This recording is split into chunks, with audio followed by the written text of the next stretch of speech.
Je vais vous faire une démonstration de l'application que vous avez développée cette année, qui est un toucher-coller.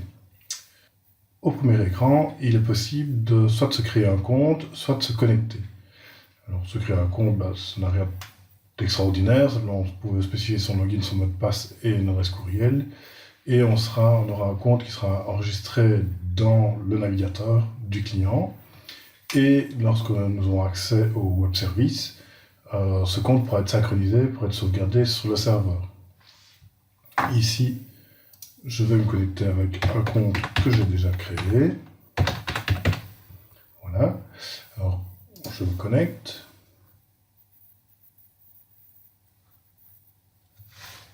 J'arrive au menu principal du jeu. Alors, j'ai la possibilité de créer une nouvelle partie, de charger une partie existante, de configurer différents paramètres ou de quitter l'application.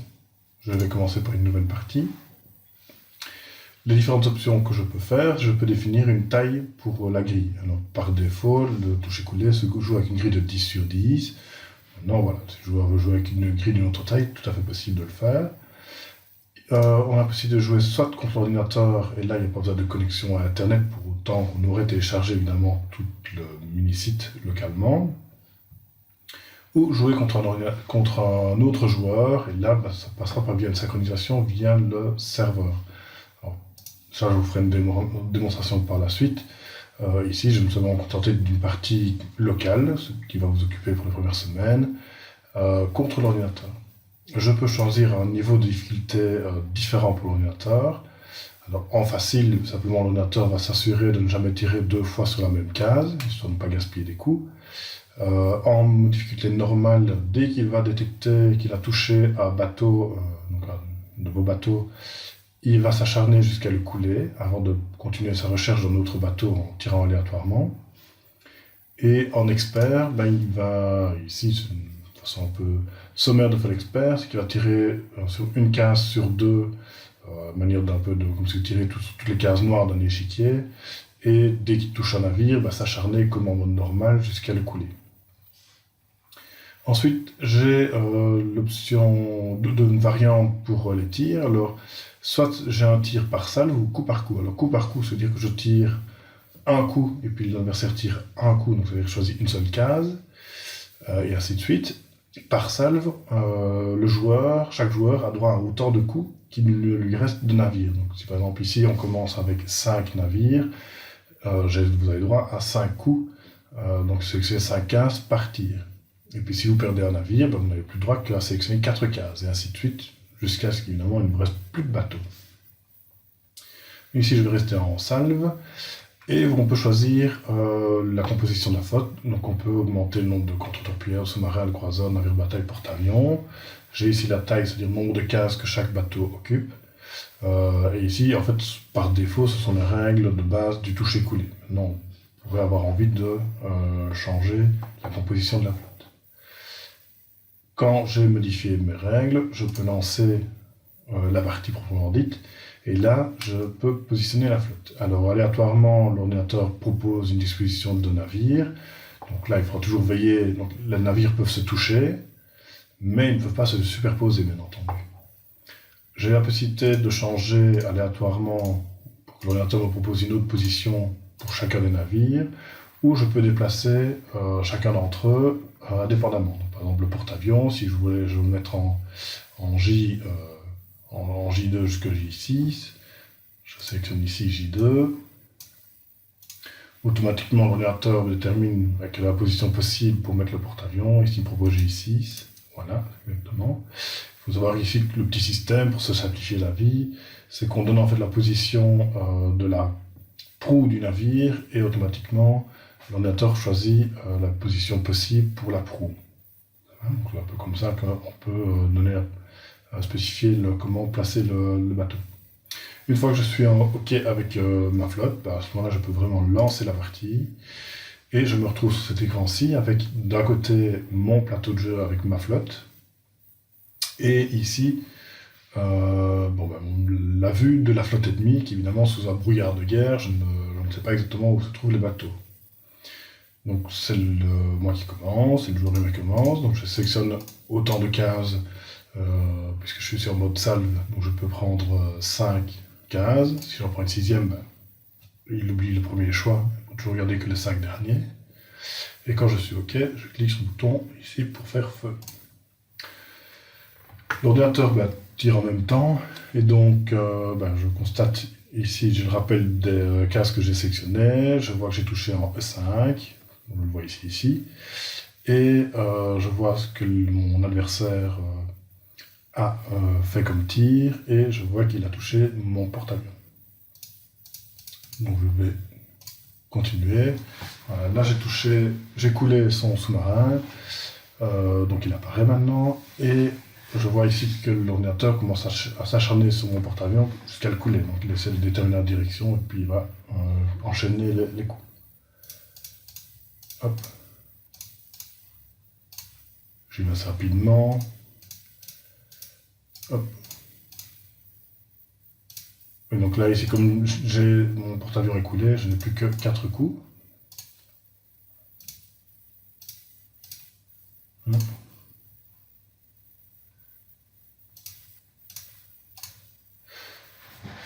Ensuite, je peux, si à présent je quitte la partie, je peux même carrément me déconnecter et puis me reconnecter.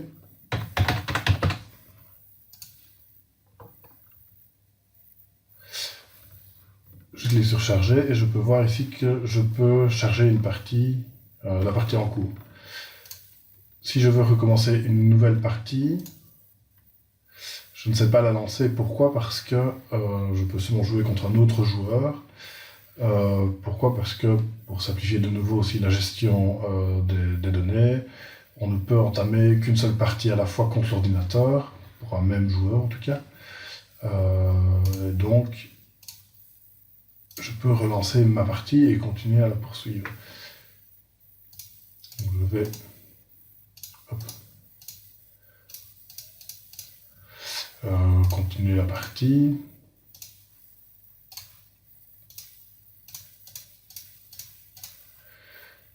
Ouais, j'ai encore perdu un bateau.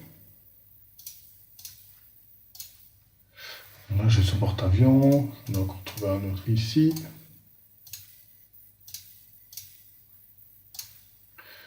Voilà, il me reste plus que celui de 2 à trouver.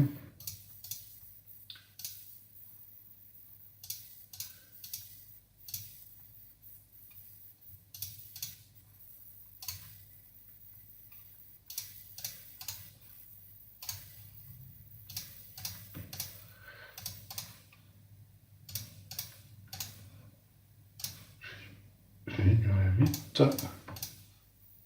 Ah, j'ai encore perdu le bateau.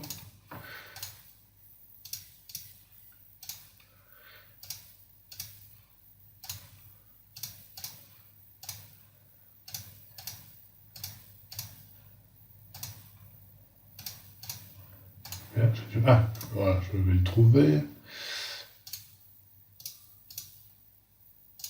Voilà. Donc, j'ai coulé tous ces bateaux, donc je vois qu'il est en défaite et que j'ai gagné. À ce présent, je ne sais plus évidemment proposer de nouvelles cases.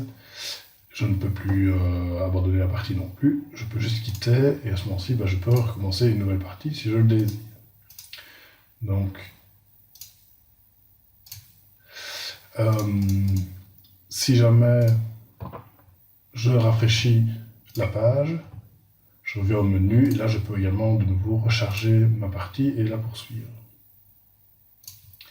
Je peux également, ici configurer, changer l'aspect de mes bateaux. Donc, ici je prends des couleurs complètement kitsch. Je change la couleur des traits de gris. Des traits de bateau, les traits de gris. La couleur des ombres. Ok, j'enregistre. Et je vois que ça a été redessiné, c'est très joli. Et à tout moment, je peux abandonner complètement la partie en faisant fuir. Donc à ce moment-là, j'abandonne complètement la partie, je ne peux pas la redémarrer. Donc si je fais charger, je n'ai plus de partie à charger. Voilà tout ce qu'il y avait à dire dans un premier temps. Donc je referai une vidéo lorsqu'on fera les parties joueurs contre joueurs. Là, voilà. Comme ça, vous avez une vision assez claire du résultat attendu en termes d'application en fait. À présent, nous allons voir ensemble les codes sources du projet. Alors, vous avez ici, via le tutoriel, l'accès aux explications sur le projet bataille navale, donc notamment toute l'explication pour l'installation, donc bien installer Node.js d'abord, installer PHP Storm si vous ne l'avez pas encore, le lien pour télécharger le stub. Veuillez bien donc installer toutes les dépendances avant de poursuivre l'exécution de la configuration. Vous avez la présentation des différents dossiers et répertoires des sources. Et alors la configuration de l'environnement de développement.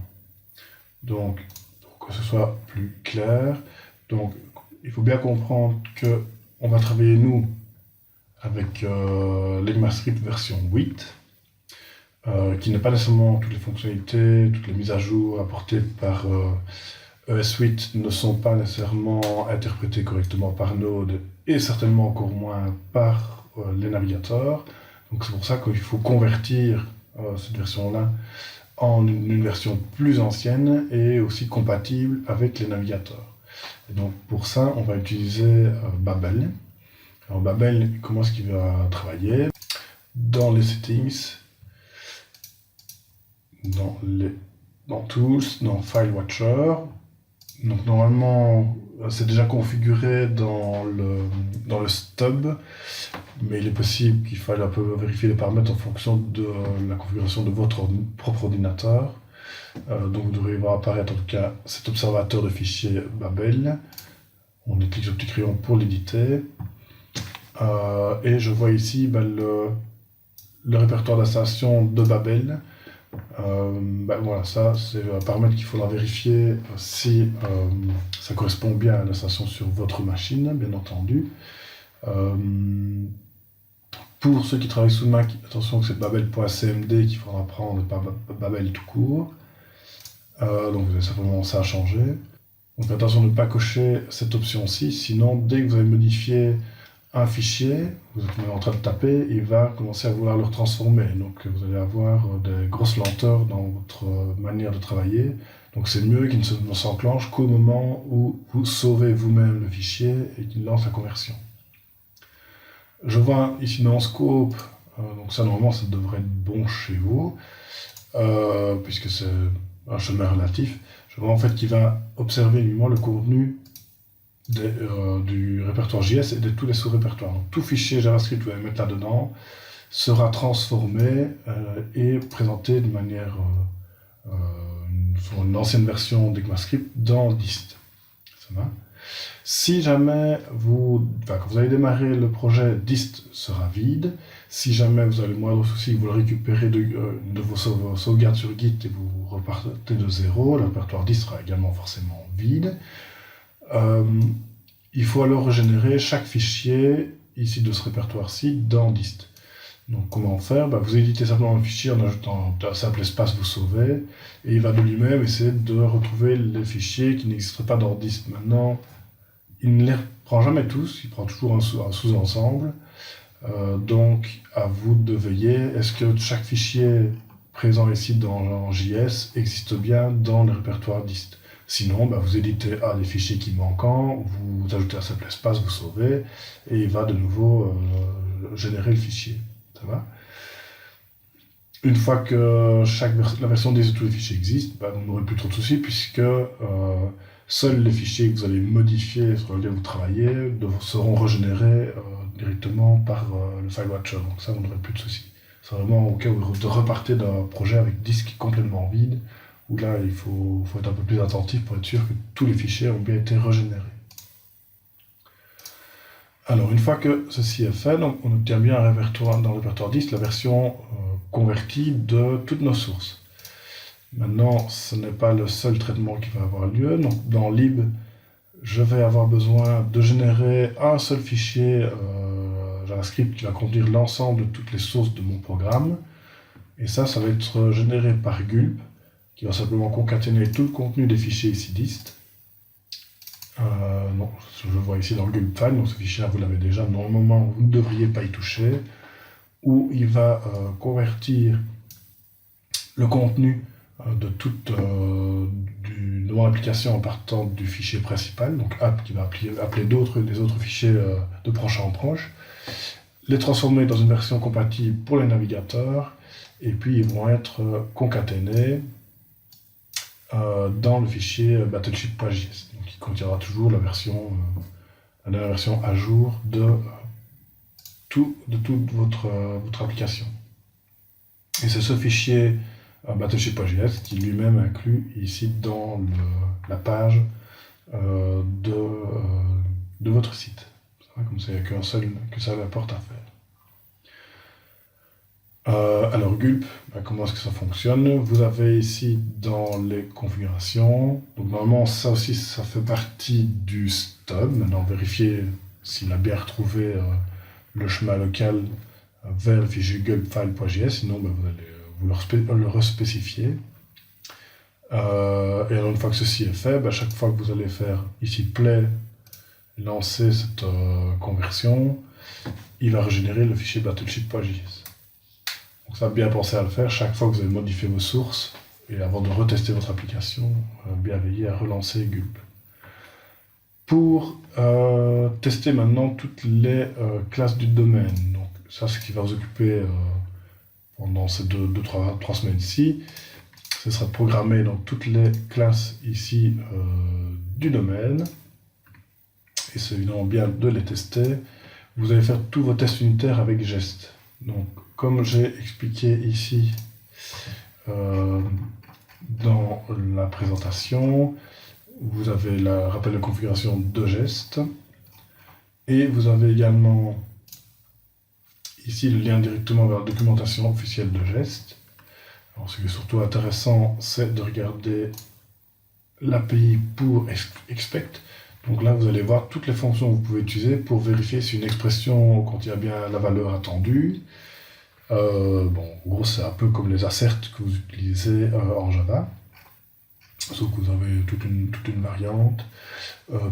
Petit détail, c'est que pour vérifier si un objet vaut bien un autre objet, il faut bien utiliser toEqual, tandis que toBe, c'est uniquement pour une valeur comme un nombre ou une chaîne. N'essayez pas de comparer un objet avec toBe parce que vous n'aurez pas le résultat attendu. Et donc, tous vos tests, vous les écrivez ici. Et pour les exécuter, vous avez normalement, j'ai déjà configuré, pouvoir se lancer tous les tests qui sont construits dans ici le répertoire et mon score test.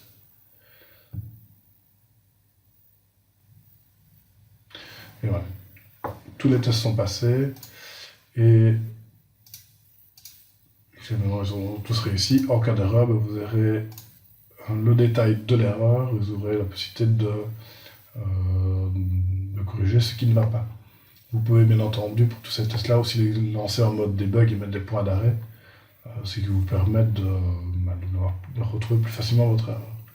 Donc ici, moi, ce que j'attendrai, c'est qu'évidemment, chaque classe du domaine soit testée, toutes les fonctions soient bien testées dans les tests unitaires repris ici. Donc voilà, je pense que vous en savez suffisamment pour pouvoir démarrer le projet. Donc la première partie sera évidemment de d'abord programmer la couche domaine, donc les différentes classes qui sont décrites ici. Et puis nous verrons le stockage local dans une semaine ou deux, et puis les vues, et puis après Pâques, on s'attaquera aux parties joueur contre joueur en interrogeant l'API que je vous fournirai. Voilà, je pense que vous en savez suffisamment pour vous lancer dans ce projet. Bon courage et bon travail à vous.